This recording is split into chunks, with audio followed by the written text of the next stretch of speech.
Waalaikumsalam warahmatullahi wabarakatuh. Ya, selamat pagi anak-anak. Pagi, Pak.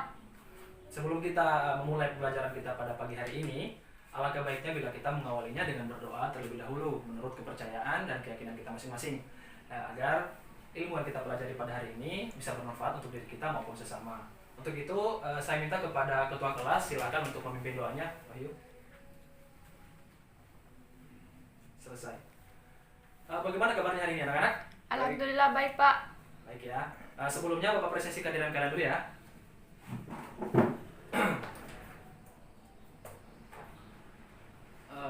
Nurul, Hadir, Pak. Wahyu, Hadir, Pak. Rizka, Alfa, Pak. Alfa. Iya, Pak. Tidak hadir kenapa? Sakit, Pak. Sakit? Waduh, ya sudah. Mari kita mendoakan Wahyu, mendoakan Rizka maksud saya, untuk supaya lekas sembuh, agar supaya bisa kembali lagi belajar bersama kita seperti biasanya di sini ya. Nah, ini sudah siap kan belajarnya anak-anak? Siap, Pak. Siap ya. Kalau begitu sebelum siap itu coba kalian perhatikan dulu di kiri kanan samping meja kalian, di bawah meja kalian itu masih banyak sampah yang berserakan, tolong dibersihkan dulu. Kemudian yang jadwal pikir hari ini siapa? Saya, Pak. Oh baiklah Nurul, tolong bantu saya membersihkan, menghapus papan tulis dulu. Kemudian yang lain bisa mengkondisikan ya, bisa merapikan tempat duduknya dulu. Ya, Pak. Ya cukup Nurul. Ya terima kasih ya Nurul ya. Iya, Pak. Nah kalau sudah seperti ini kan kita belajarnya jadi enak dan nyaman. Oke. Baiklah, sebelumnya silakan kalian mempersiapkan peralatan tulis kalian dan juga buku tulis kalian dan juga buku paket sosiologi kalian. Selain buku sosiologi harap dimasukkan ke dalam tas dulu ya, biar kita belajarnya bisa lebih fokus lagi kepada materi. Oke, seperti yang telah saya beritahukan kepada kalian, kepada anak-anak sekalian minggu kemarin, bahwa pada hari ini kita akan mempelajari materi yang baru, yaitu materi permasalahan sosial. Nah, sebelum saya menjelaskan mengenai definisi permasalahan sosial ini, ada tidak di antara kalian yang bisa menjelaskan, mendefinisikan apa sih sebenarnya permasalahan sosial itu? Ayo tunjuk jari dan berdiri. Saya, Pak. Baiklah Nurul, silakan. Iya, betul sekali Nurul. Jadi seperti itu. Permasalahan sosial itu merupakan suatu yang mengandung dua makna ya. Jadi permasalahan sosial, betul sekali apa yang telah kamu jelaskan Nurul. Tepuk tangan dulu dong untuk Nurul. Nah, karena kamu telah menjawab dengan benar Nurul dan juga memberanikan diri, kamu mendapatkan hadiah dari saya. Itu silakan ambil hadiahnya Nurul. Baiklah. Kita masuk pada materi inti. Jadi seperti yang telah dijelaskan oleh Nurul tadi, bahwa masalah sosial atau permasalahan sosial ini terdiri dari dua kata, maksud saya, yaitu kata permasalahan, masalah, atau sosial. Nah, kata sosial ini juga lah yang membedakan antara permasalahan sosial dan juga permasalahan yang lain. Seperti contohnya permasalahan politik, permasalahan ekonomi, permasalahan agama, dan permasalahan-permasalahan yang lain. Surjono Sukanto mendefinisikan bahwa permasalahan sosial sebagai bentuk ketidaksesuaian unsur-unsur yang dapat membahayakan suatu individu ataupun kelompok, seperti itu. Oh ya, ada yang melihat spidol saya? Oh ya, terima kasih. Itu, Pak. Ya, tadi terdapat dua kata ya, permasalahan dan sosial. Nah, kata sosial inilah yang membedakan antara permasalahan sosial ini dan permasalahan yang lain. Oke, jadi sampai sini paham ya. Kemudian untuk permasalahan sosial ini juga terjadi karena diakibatkan karena adanya interaksi sosial di tengah-tengah masyarakat yang itu tidak saling berkesinambungan dan tidak saling membutuhkan dan juga untuk memenuhi kebutuhan hidupnya, seperti itu. Nah, dalam permasalahan sosial ini terdapat dua elemen yang saling terkait ya, bisa dikatakan seperti itu. Dari kedua elemen ini ada tidak yang bisa menjelaskan atau tidak menyebutkan salah satu dari kedua elemen ini? Mungkin Nurul atau Wahyu bisa menyebutkan salah satunya saja. Baik, Pak. Baik, silakan. Objektif, Pak. Baik, betul sekali. Tepuk tangan lagi dong untuk Wahyu. Nah, jadi seperti yang disebutkan oleh Wahid tadi, permasalahan sosial ini terdapat dua elemen, yaitu elemen subjektif, elemen objektif, dan elemen subjektif. Nah, apa itu elemen subjektif? Elemen subjektif adalah elemen objektif merupakan segala bentuk kondisi sosial yang tidak sesuai harapan kita, dan kadang-kala biasanya kita tidak menyadari permasalahan sosial itu, permasalahan tersebut secara objektif ini terjadi pada kita ataupun orang lain di sekitar kita, seperti itu. Contohnya itu misalnya seperti ketika kita melihat suatu surat kabar atau melihat di televisi mengenai orang-orang yang di PHK atau pemutusan hubungan kerja, ataupun juga suatu keluarga yang mengalami korban kekerasan ataupun tunawisma yang di pinggir jalan yang minta-minta, seperti itu termasuk elemen objektif. Kemudian elemen subjektif ini dia merupakan keyakinan seseorang terhadap kondisi-kondisi sosial yang dianggap berbahaya. Jadi ketika kita meyakini mengenai kondisi sosial tersebut adalah berbahaya, maka kita mengenalinya sebagai suatu kondisi sosial yang subjektif. Jadi ya, contohnya itu seperti peperangan misalnya, kemudian ada obat-obatan terlarang, beda tentang obat-obatan terlarang, kemudian juga ada rasisme dan juga polusi. Nah, ada yang bisa membedakan antara elemen subjektif ini dan juga elemen objektif ini? Ada yang bisa membedakan? Ya baik, saya jelaskan kembali ya. Jadi perbedaan di antara kedua ini adalah terletak pada pelakunya atau komponennya. Jadi kalau elemen objektif tadi kita sudah dijelaskan bahwa kita sudah menganggap itu sebagai permasalahan, kita sudah mengetahui itu. Namun berbeda dengan subjektif.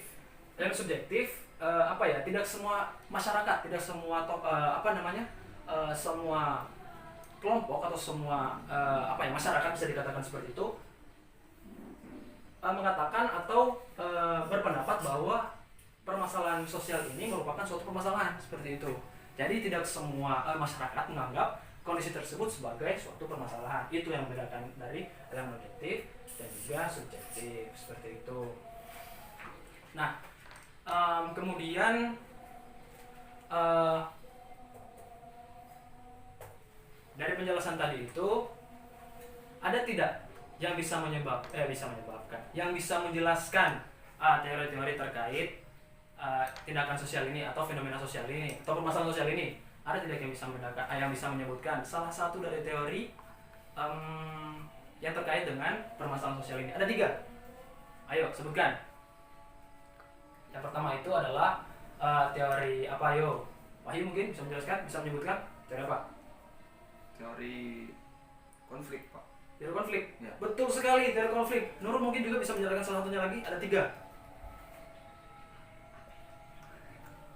Ya, betul sekali Nurul. Jadi itu teori konflik tadi yang Wahyu jelaskan. Kemudian yang kedua adalah teori struktural fungsional. Nah, seperti itu. Kemudian ada satu lagi. Tadi teori konflik ya. Konflik. Kemudian teori struktural fungsional. Kemudian ada teori interaksionisme simbolik. Nah, dari ketiga teori ini saling erat, saling berkaitan. Kemudian yang bisa menjelaskan mengenai permasalahan sosial. Nah, seperti itu. Jadi ketiga teori ini sangat erat kaitannya dengan permasalahan sosial, yang nanti kita bisa dari teori ini, secara teoritis ini kita bisa menjelaskan apa yang dimaksud dengan permasalahan sosial di kehidupan kita ataupun di lingkungan sekitar kita, seperti itu.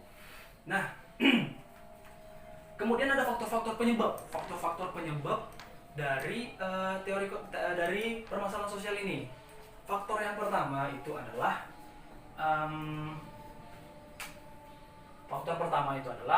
faktor ekonomi.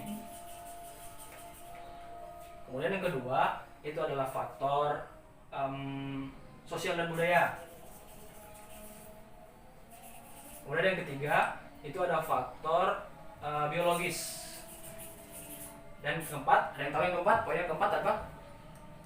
Faktor apa? Psikologis, Pak. Betul sekali Nurul, kamu pintar sekali ya. Faktor psikologis. Nah, dari keempat faktor inilah, kemudian dikaitkan dengan teori ini, kita bisa mengetahui penyebab-penyebab terjadinya permasalahan sosial seperti itu. Misalnya kayak faktor ekonomi. Faktor ekonomi ini berkaitan dengan ketidakmampuan anggota masyarakat dalam memenuhi kebutuhan-kebutuhan pokoknya, seperti misalnya memenuhi kebutuhan-kebutuhan primer, kebutuhan-kebutuhan yang sandang, pangan, dan papan seperti itu, yang sangat-sangat harus dibutuhkan seperti itu. Kemudian contoh dari contoh fenomena dari faktor ekonomi ini adalah seperti misalnya ada yang bisa mencontohkan? Ada yang bisa mencontohkan? Ada yang bisa mencontohkan? Wahyu mungkin bisa mencontohkan apa dari faktor ekonomi ini penyebabnya? Kemiskinan. Ya, betul sekali, kemiskinan. Jadi, kemiskinan dikatakan sebagai suatu permasalahan sosial. Faktor penyebabnya adalah faktor ekonomi, karena kemiskinan ini kondisi ketika seseorang itu tidak mampu memenuhi kebutuhannya sehingga terjadinya kesenjangan sosial seperti itu. Nah, faktor ekonomi ini juga sangat erat kaitannya dengan kriminalitas sosial. Kadang-kala banyak orang yang melakukan kriminalitas, terjadinya kriminalitas yang berawal dari faktor ekonomi seperti itu. Nah, dari faktor apa lagi ya yang saya belum jelaskannya? Oh ya, faktor ini sosial dan budaya. Tadi faktor sosial dan budaya itu disebabkan oleh adanya ketidaksesuaian pelaksanaan nilai-nilai atau norma dalam masyarakat sehingga menimbulkan perbedaan seperti itu. Kemudian dilanjutkan oleh faktor biologis. Nah, faktor biologis itu disebabkan oleh ketidaksesuaian kondisi lingkungan dan juga fasilitas-fasilitas yang tidak memadai seperti fasilitas kesehatan ataupun fasilitas pendidikan. Kemudian faktor psikologis. Faktor psikologis itu adalah faktor yang disebabkan oleh ketidaksesuaian kondisi lingkungan yang ada seperti kurangnya mungkin kurangnya pengetahuan ataupun mungkin kurangnya wawasan yang kita ketahui mengenai permasalahan sosial ini seperti itu. Nah, saya rasa kita telah sampai di ujung momen pembelajaran kita. Nah, untuk itu saya ingin menyimpulkan dari awal pembahasan kita, yaitu mengenai permasalahan sosial ini, bahwasanya permasalahan sosial ini seringkali terjadi di kehidupan kita, ataupun mungkin saja pernah kita mengalaminya atau mungkin pernah kita melihatnya, namun kita tidak peka terhadap hal itu, kita tidak menyadarinya, sehingga kita perlu mengasah lagi kepekaan kita.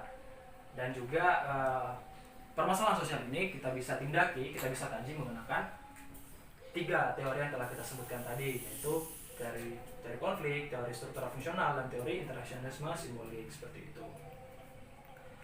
Nah, dengan ini saya rasa telah cukup ya pembelajaran kita pada hari ini.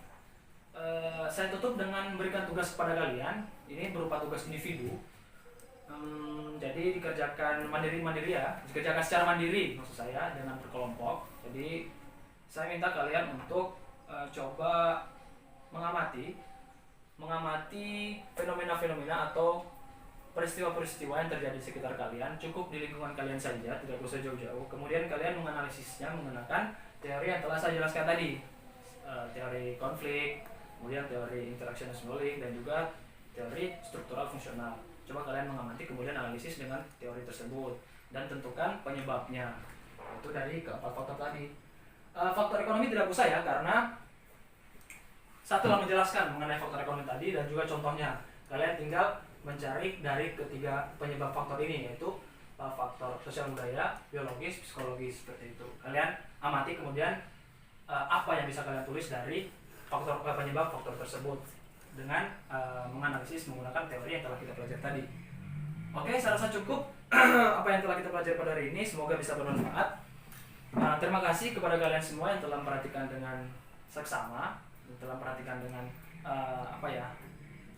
penuh seperti itu, dan juga terima kasih kepada Nurul dan juga Wahyu tadi yang telah sangat interaktif sekali ya menjawab pertanyaan saya.